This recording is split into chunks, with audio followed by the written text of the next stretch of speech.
Hey folks, you're very welcome back to the channel.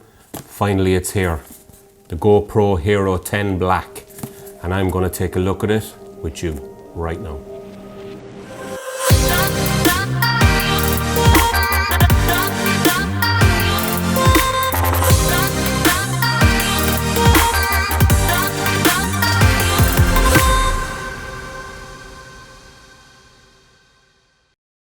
So we don't need that. Box, don't need that. The cool new case.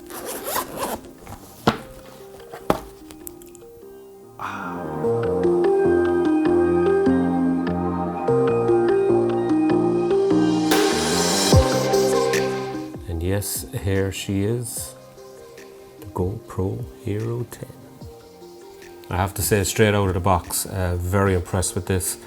This is actually my first GoPro that I've had. I'm very impressed with it. It's got a lot of weight. I didn't think these were as heavy as what they actually were. Everybody does an unboxing. I just didn't bother doing an unboxing today because everybody does one. So what we're going to do is just take a quick look at the specs, what you can expect to get out of it. So what they're telling us is double everything. So let's check it out and see what's actually in this little baby.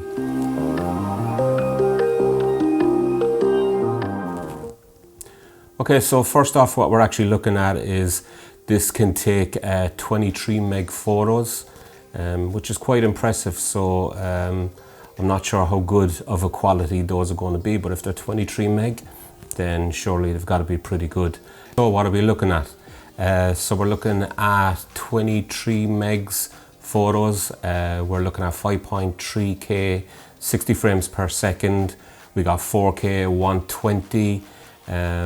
They've got Hyper Smooth 4.0. Also, we got an LCD on the front, as well as a touch screen LCD that's actually on the back.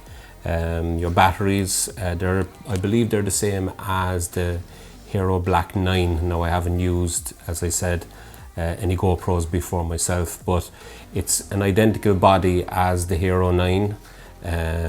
It's also got the same batteries, so I guess all the mods and everything, all your accessories will fit this as well. We're also looking at 8x slow motion on it, waterproof up to 10 meters, which is 33 feet.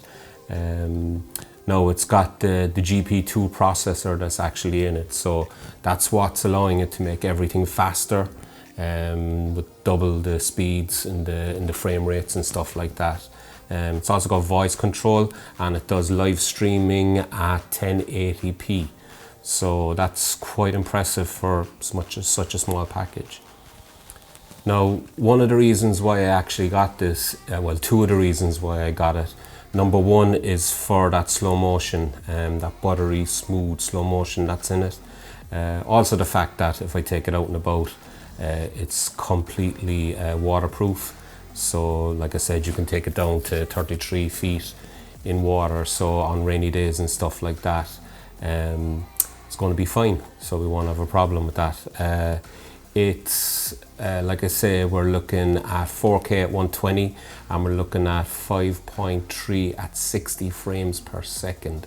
That's actually unreal. So what I've previously been shooting on, I think I can do just 1080-60 on my Canon M50, and what I've also been doing then as well is using my phone, a little bit of slow motion on that. But this little GoPro actually blows all of that out of the water. So I'm looking forward to see what it can do in regards to slow motion. So the other reason that I got the GoPro is for its time warp and for its time lapse.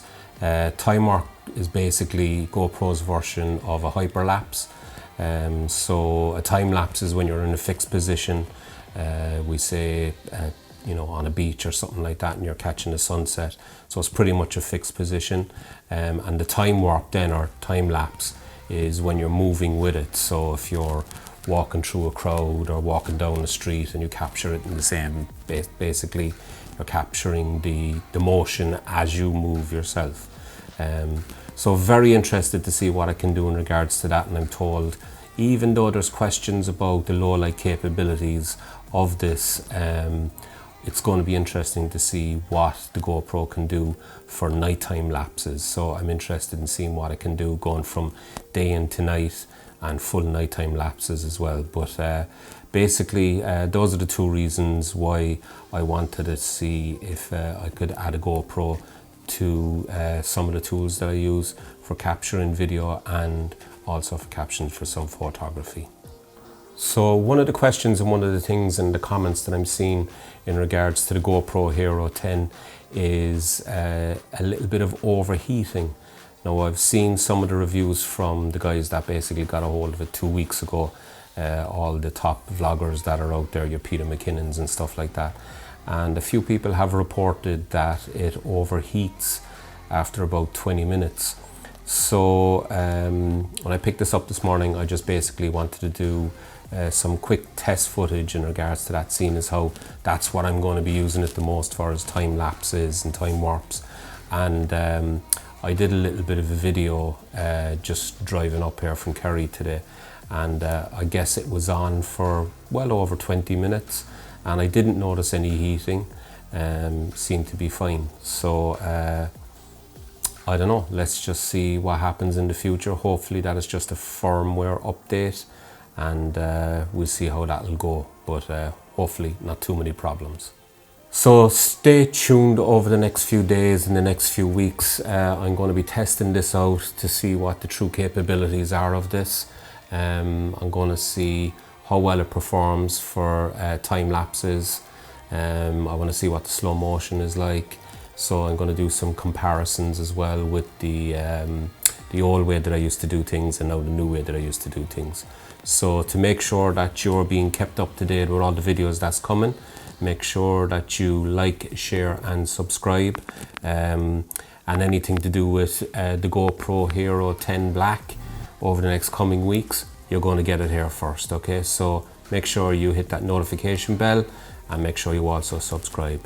So thanks for tuning in, folks, and we'll see you all very, very soon again. Thanks for tuning in.